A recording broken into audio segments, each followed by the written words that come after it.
19 फरवरी د इलेक्शन په حواله باندې دي इलेक्शन کوم د دوه جماعتونو ترمنځ دي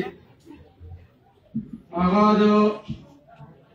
پاکستان تحریک انصاف او زمونږه د جمعیت علماء اسلام او د پاکستان پیپلز پارټي قومي وطن پارټي او پاکستان مسلم لیگ لاغي امیدوار جناب اختیار مری سے هغوی ترمنځ الیکشن دی هغه دوه جماعتونه یو جماعت د میډیا په نوم باندې یادېږي او دویم د تحریک انصاف دغه دوانو کې فرق تاسو ته په خپله باندې ښکاري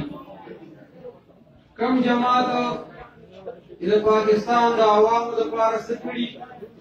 کم د ښېګړې کارونه کړي هغه هم ستاسو ته علم دی او چې څه کم په دې وطن کې کومه په دې وخت کې مهنګایي ده بېروزګاري ده په دې وطن کې چې دې وخت کې کوم د غریب عوامو سره کوم ظلم دی هغه هم ستاسو وړاندې دی لہذا په 19 فروری باندې د تاسو ټولو نه دا ګزارش دی چې په 19 فروری باندې د خپل ایمان د خپل غیرت د هغې مظاهره وکړئ او په 19 فروری تحریک انصاف